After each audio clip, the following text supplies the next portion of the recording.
Bonjour les décadents, il y a 2 semaines on avait débrief les 4 premiers épisodes de Alien Earth, et je me demandais un peu où tout ça allait mener, et du coup là on va débrief les épisodes 5 et 6, et spoiler, ça mène absolument nulle part quoi, c'est vraiment désastreux ce qui est en train de se passer. Concernant l'épisode 5, en fait c'est très simple, c'est un remake de Alien 1, voilà, en un épisode de 50 minutes.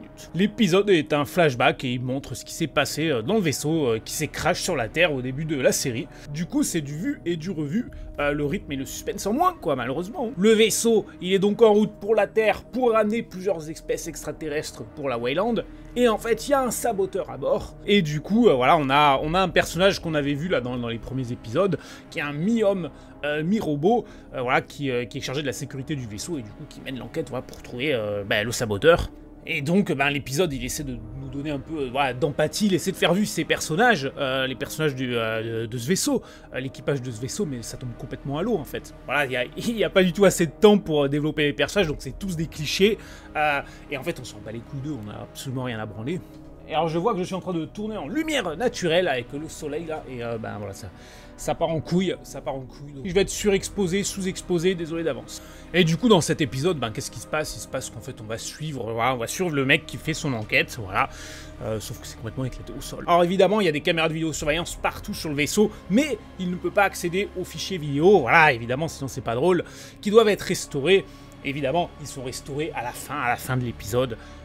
Comme par hasard, et ça lui permet de trouver le coupable, donc ça tombe vraiment bien, ça permet de faire tout un épisode pour meubler. Et concernant le saboteur, donc, en fait il veut faire cracher le vaisseau sur Terre, voilà, parce qu'il est mal payé en fait, donc voilà, il est un peu dégoûté, on a du mal à comprendre les motivations du mec, parce que en fait du coup, je suis mal payé, et donc je vais provoquer un crash de vaisseau, un crash auquel je ne survivrai pas.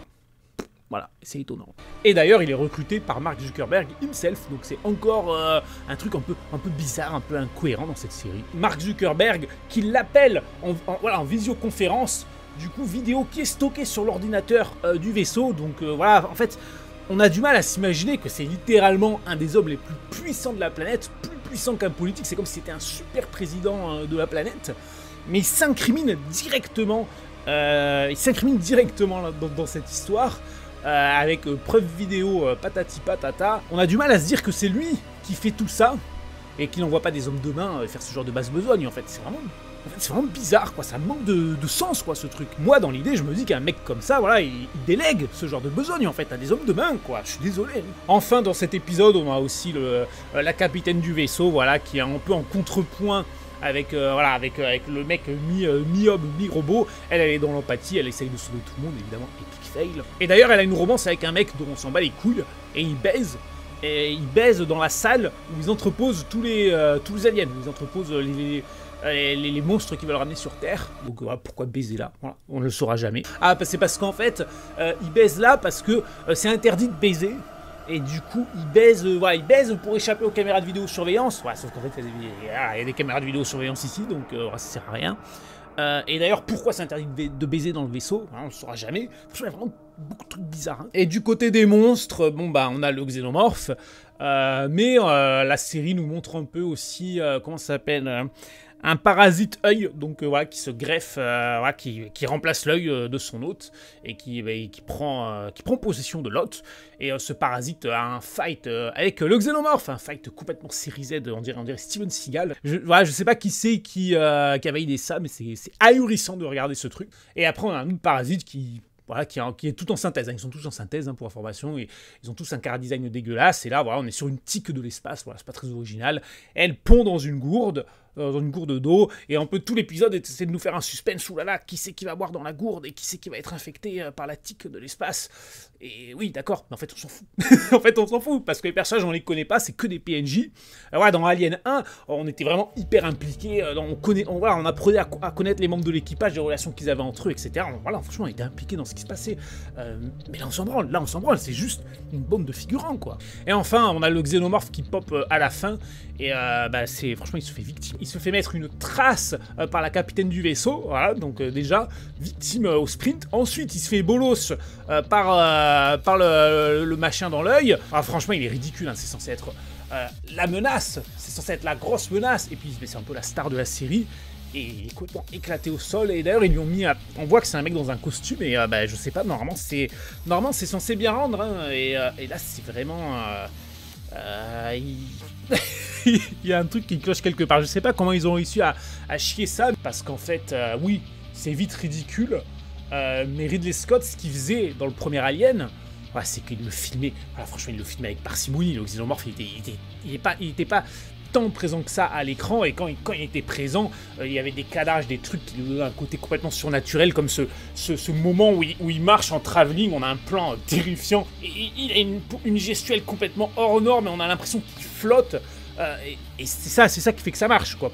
Et alors là, il est juste filmé de manière random, comme n'importe quel monstre. Enfin, cet épisode, du coup, en fait, le seul truc qu'il apporte, c'est qu'il nous donne des justifications à ce personnage de chef de la sécurité du vaisseau, qui ensuite, dans le reste de la série, il essaie de traquer les xénomorphes, de ramener les xénomorphes dans la Wayland.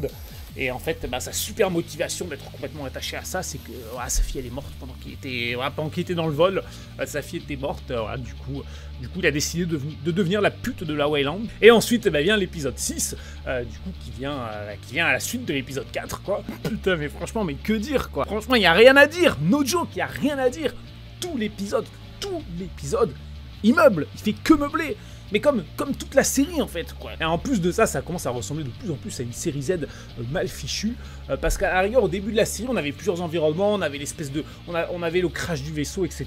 Mais alors là, l'action s'est resserrée dans le laboratoire top secret du méchant, et en fait, moi, ça me fait penser à un film que j'ai déjà chroniqué sur cette chaîne YouTube, qui s'appelle Métamorphosis. Et ça me fait penser à Métamorphosis, qui se passait aussi dans un laboratoire hyper top secret, et où tout le monde vagabondait dans ce laboratoire. On était tout le temps dans le même couloir, rien de décor, le même couloir. Et là, c'est pareil, voilà, toutes les intrigues et tous les personnages, voilà, ils vaquent à leurs occupations dans ce laboratoire top secret de méchants. Et en fait, c'est pas crédible, on est toujours dans les mêmes couloirs, et en fait, voilà, tout le monde vaque à ses occupations dans cet espace qui est censé être hyper protégé, etc. Voilà, on a besoin de codes pour rentrer nulle part, enfin, c'est vraiment bizarre. Et évidemment, la série, en plus, elle lance, mais alors, des pistes scénaristiques de partout, quoi. On a l'impression que le showrunner, il se dit, je vais lancer des trucs de partout, je vais voir où ça mord, là, sur Twitter, chez les spectateurs, et voilà, pour la saison 2, c'est là où je vais tirer, mais... putain, mais du coup, mais fais-moi une seule intrigue potable, s'il te plaît, au lieu de m'en faire 15 qui n'ont aucun sens. Donc là, on a une histoire d'androïde qui pense qu'elle est enceinte, on a l'histoire d'un scientifique, il est sympa, et avec les robots, il se fait virer, etc. En fait, ça part dans tous les sens, Ah oui, on a aussi des histoires de trahison, de machin, etc. Le complot, qui sait qui est méchant, qui sait qui est pas méchant, machin. Mais les gars, mais putain. Et d'ailleurs, le scientifique qui se fait virer, donc on a un scientifique, il est trop gentil, il se fait virer, et voilà, quand il se fait virer, c'est avec les menaces de mort et tout, quoi, carrément. Hein. Si vous êtes toujours sur l'île ce soir, vous serez dans l'illégalité, et vous pourriez être tué. En fait, il n'y a aucune subtilité, mais alors que la série se la joue hyper sérieuse et tout. Mais dans Alien 1 de Ridley Scott, c'est un choc pour l'équipage d'apprendre que en fait, ils sont sacrifiables par la compagnie. En fait, ça manque de subtilité, mais surtout, ça ne rend pas l'univers crédible. Il y a vraiment un énorme problème de crédibilité dans cette série. Et pour l'instant, on a 6 épisodes qui racontent rien de spécial et qui font du world building, on va dire. C'est la seule chose que fait cette série, ce world building n'est pas crédible. L'univers n'est pas crédible. Et par exemple, pour ces méga corporations, là, j'en ai parlé, Mark Zuckerberg, voilà, en fait, bon, il n'a pas l'air si puissant que ça, vu qu'il fait toutes les bases besognes lui-même. Et d'ailleurs, on nous dit que c'est les puissantes corporations qui dirigent la planète, mais en fait, à un moment, il a un rendez-vous avec une autre corporation, et on apprend qu'il est soumis à des lois fédérales, donc en fait... Est-ce que c'est des méga corporations ou alors c'est pas des méga corporations? Et bref, du coup, pour moi, c'est vraiment la catastrophe industrielle. Et en fait, j'ai hâte de voir où ça va mener. Je dis ça tout le temps. Et en fait, je pense savoir où ça va mener.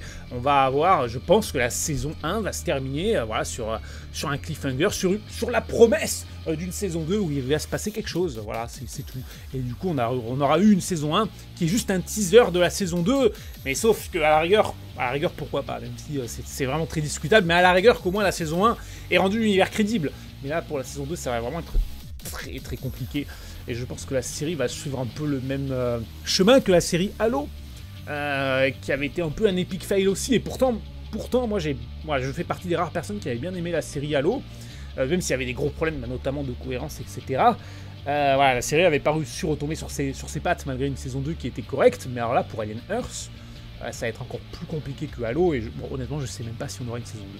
Bref, voilà, je vous ferai un débrief pour les prochains épisodes en tout cas. N'oubliez pas de vous abonner, il y a des cinétrons qui arrivent, etc. Bref, si vous pouvez lâcher l'abonnement, le like et le commentaire, c'est très gentil pour le référencement. Bisous.